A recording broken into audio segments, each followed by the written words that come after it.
ప్రభుని యందు మిక్కిలి ప్రియ సహోదరి సహోదరులారా, సామాన్య 17వ ఆదివారములో మనం ప్రవేశించి ఉన్నాం. ఈరోజు మనం ఆలకించే దేవుని వాక్కులో ముఖ్య అంశం వివేకవంతుడు అన్న విషయం. జీవితంలో మనకు ఎన్నో ఆశలు ఉంటాయి. ఆస్తి సంపాదించాలని, మంచి మంచి పదవులు రావాలని, పేరు ప్రతిష్టలు సంపాదించాలని, ఇటువంటి అన్ని కోరికలు ఉంటున్నాయి. కానీ కొంతమందికి గొంతెమ్మ కోరికలు ఉంటాయి, కాని పనులు. కొంతమంది కోరికలు గుర్రాలు అవుతూ ఉంటాయి.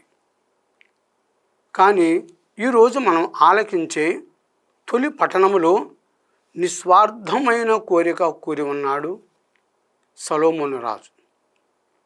తన తండ్రి తరువాత సుమారుగా 20 ఏళ్ల ప్రాయం అప్పుడు తాను ఇశ్రాయేలులకే రాజుగా నియమింపబడి ఉన్నాడు.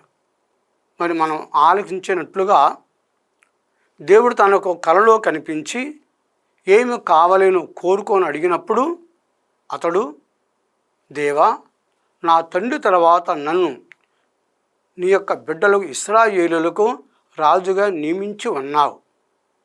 మరి ఇంతమందిని పరిపాలించటానికి తండ్రి నాకు దయచేసి వివేక విజ్ఞానము దయచేయి అని ప్రాధేయపడి అడిగి ఉన్నాడు. దేవుడెంతో సంబరపడి సంతోషపడి, సొలొమోను, నీవు ఆస్తి ఐశ్వర్యము అడగలేదు, దీర్ఘ ఆయుష్వు అభిలషించలేదు, అదేవిధంగా శత్రు వినాశనాన్ని నీవు కోరలేదు. నీవు అడిగినటువంటి వివేక విజ్ఞానమును ప్రసాదిస్తూ ఉన్నాను అని తనకు వివేక విజ్ఞానం ప్రసాదించి ఉన్నారు దేవుడు. అదేవిధంగా తను అడగకపోయినా కానీ అక్కర ఉన్నదని ఎరిగి తనకు కావలసిన ఆస్తి ఐశ్వర్యం కూడా ప్రసాదించి ఉన్నారు. 139వ కీర్తన 4వ వచనం మనం చూసినట్లయితే, మన నోటి నుంచి వెలువడక మునిపే మా అక్కర ఏమిటో అని, మాట వెలువడక మునిపే మన అక్కర ఏమిటో దేవునికి తెలిసి, మనం వ్యక్తిగతంగా చెప్పవసరం లేదు, దేవుడికి రానున్న అక్కర తెలిసే. అందుకని మరి ప్రత్యేకంగా ఈ సొలొమోను ద్వారా మనం గ్రహించే విషయం, తన వ్యక్తిగతంగా కాకుండా వేరే వారి బాగోగుల కోసమని, వేరే వారు శాంతంగా ఉండటం కోసమని, వేరే వారి అభివృద్ధి కావటం కోసమని తాను వివేక విజ్ఞానమును కోరి ఉన్నారు దేవుణ్ణి. సువార్త పఠనంలో చూసినట్లయితే, ధనాన్ని కనుగోవటం పొలములో, ఆని ముత్యాన్ని కనుగోవటం, ఈ రెండు మనకు చాలా ముఖ్యమైన విషయాలు. ఒక వ్యక్తి పొలము దున్నుతూ ఉన్నప్పుడు ఒక గొప్ప నిధి తను కనుగొని ఉన్నాడు.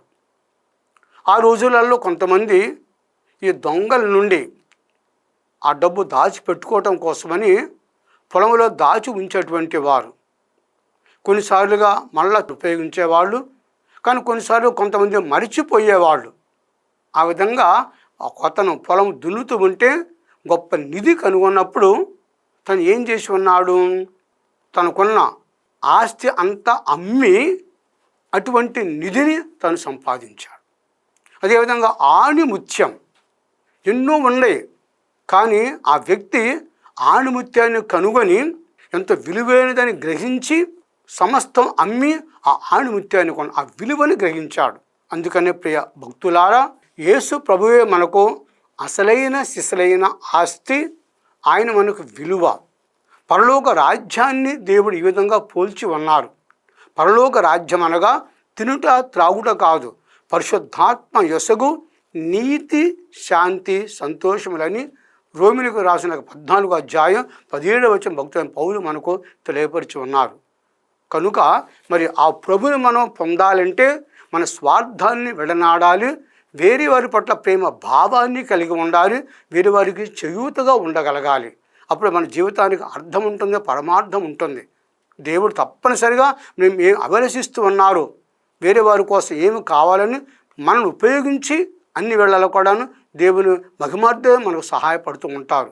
కాబట్టి మన తలంపులు, మాటలు, క్రియలన్నీ దేవుని మహిమార్థే ఉండే వరం దయచేయమని, పొరుగువారి పట్ల దేవుని ప్రేమిస్తూ పొరుగువారి పట్ల కూడా ప్రేమ భావాన్ని కలిగి వరం ప్రసాదించమని దేవుని మనము మనసారా ప్రార్థించుదాం.